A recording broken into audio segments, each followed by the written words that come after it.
So today we are going to talk to you about how you can minimize your system chaos, and Jason will start us off.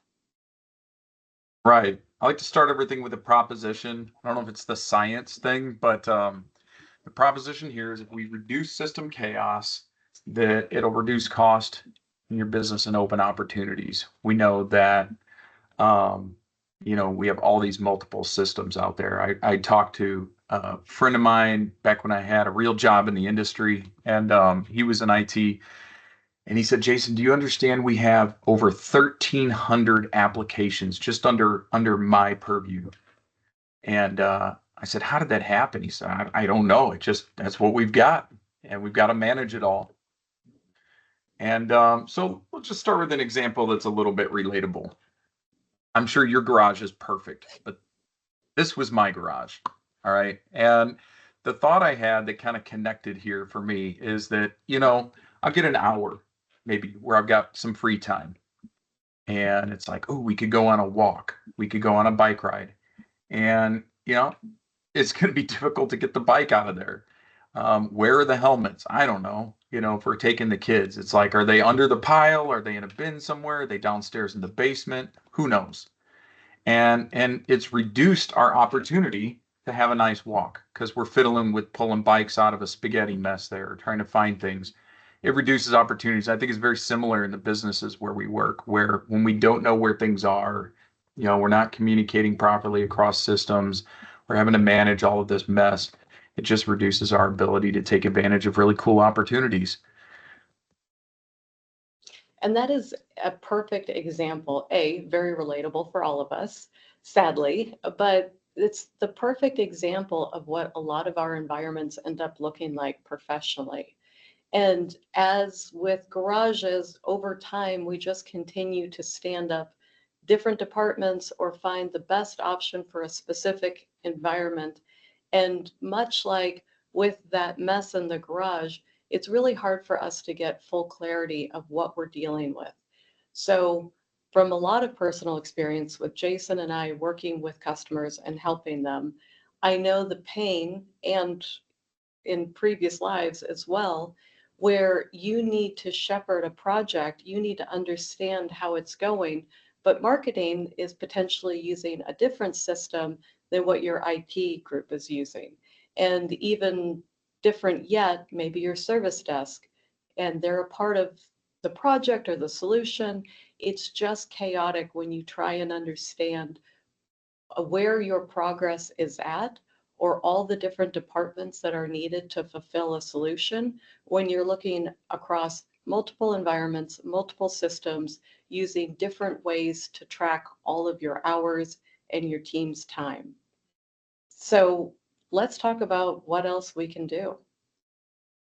Awesome. Yeah. And I was joking with Jackie before we recorded this, that she is so organized that even she can make chaos look like order on this slide. So, but you guys know what it looks like in your business. Why do we have it? Again, like I kind of mentioned earlier, you just kind of, it's best of breed.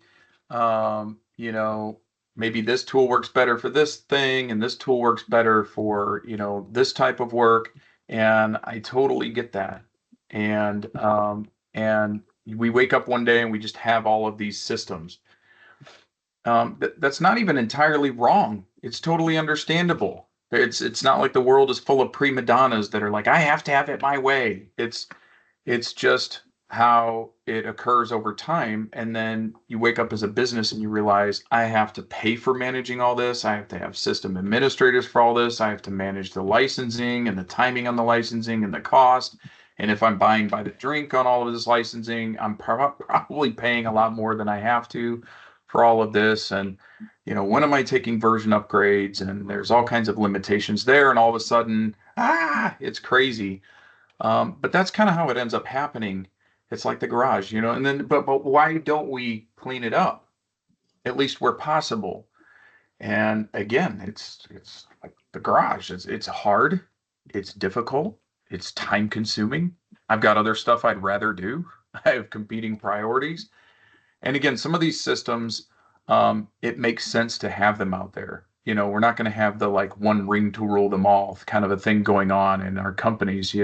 There's always going to be some level of either best of breed systems that are just really good at doing one thing, or some people out there using the tools really like the user experience of a particular tool. And it's just, we're not going to bridge that into, a consolidated system. But where possible, changes can be made.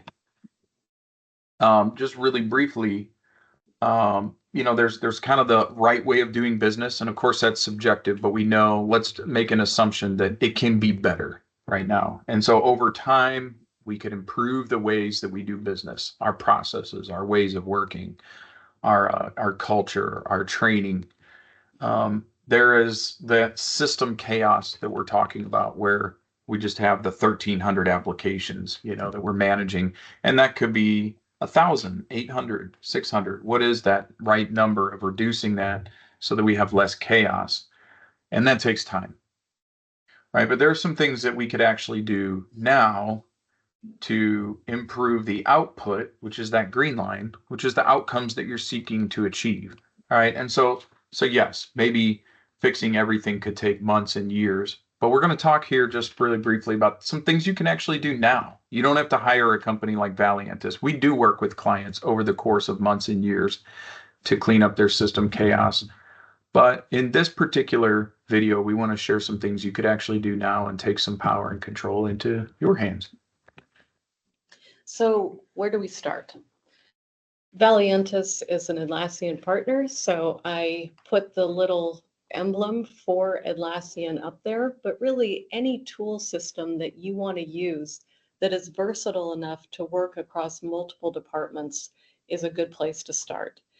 I don't know what obviously each specific business is like, but usually the customers that we help, it's a pretty lofty goal to think that you're going to have one that can help all of your departments.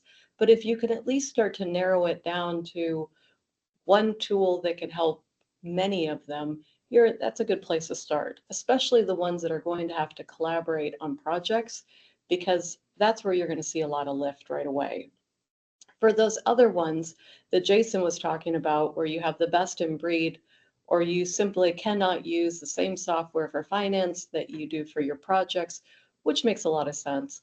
Make sure that you're choosing pieces of software that are big enough where they have the open APIs and they can work well together. That's another piece that Jason and I often see really helps customers, is when you can start to have that open communication and you don't need to ask your teams to swivel chair, there is also quite a bit of lift. And then also make sure that training is available through these partners, through the software or their partners that they have to help install it, and be ready to give that training. So if you do go in, of course, there's going to be change management to go through the process of taking potentially 6 tools across departments, consolidating them down to ideally 2 or 3. Change management will be a different video, but you're going to have to train your people to make sure that they're using these tools the best way possible, and also that the training is going to be something that doesn't necessarily fall on you, but the company is going to provide that pretty readily.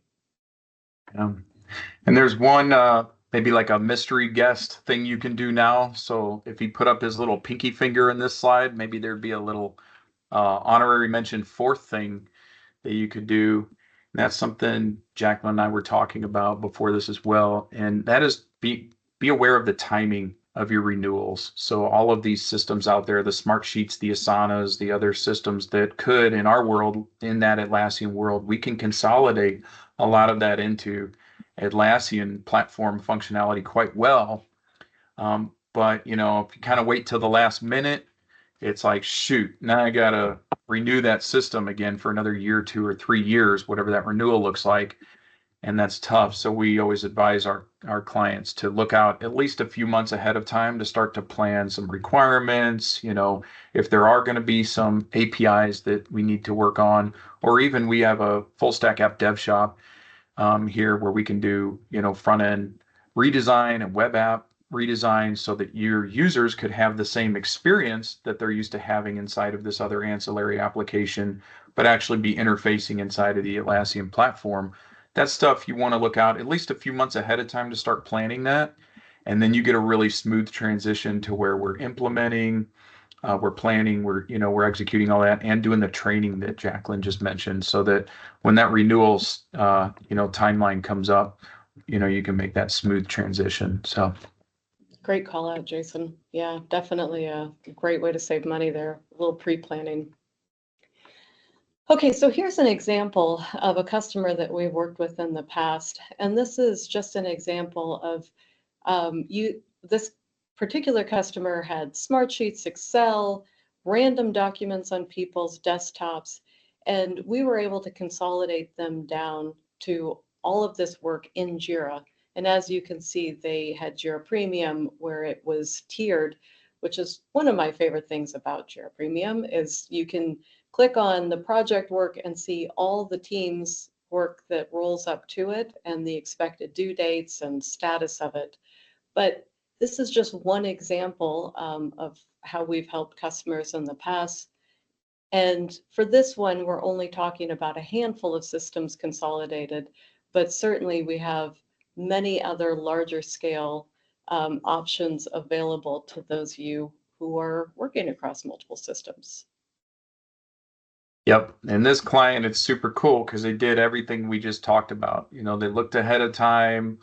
There are some APIs that we're, working on. And there's a lot of benefit here because they had data all over the place, and now they're going to be able to manage their entire portfolio intake and capacity planning and everything inside of one place. It's going to be a huge benefit for them. Without further ado, I know you guys were in suspense here on the garage, so it did get cleaned up. We've been thinking about it. I'd have family parties. I'd have, my dad, my in-laws kind of coming up with different ideas, and it just kept not happening. But finally, one day, took matters into my own hands. 3 simple tricks. I noticed the stuff is spread out, so we verticalized it with the shelving and putting the bicycles up on the wall so they're organized. And then my daughter labeled all of the little bins, like you can see the labels there. Now we know where things are, what's inside those bins, even though they're not see-through, which, that's one thing you could do as a tip and trick in your garage, either see-through or label them at least. And while I can't park a second car in my 2-car garage, I at least have the ability to organize, and get to my things quickly. And so it's kind of in keeping with what we talked about here today, just simple tricks, okay, to get started. One day it would be awesome to park another car in the garage. It would be like the ultimate outcome. But at least right now it's better than it was. And that's what we hope we can do for you guys is, maybe to really get where you want to go someday. That could take some transformational effort, but we can at least help you get started on your journey of reducing that system chaos down to manageable levels. All right. Well, thanks for joining us again today, everyone. Again, we are from Valiantys. We are #1 Atlassian Platinum Solution Partner, and we are global. So no matter where you or your company are, we can probably help. If you'd like to reach out and talk to us more about how we can help you specifically, or ask for any additional information, please reach out. Jason and I love to hear from people. On this next slide here, you will see our QR codes, and I think we lost it, unfortunately. Oh, you get to see But my email at least. yeah, but you can reach out to us online as well. We're both on LinkedIn. I'm Jacqueline Lauren, and he's Jason Butner. Oh, there we go. Perfect. All right. Please reach out to us if you have any questions. Otherwise, talk to you all soon.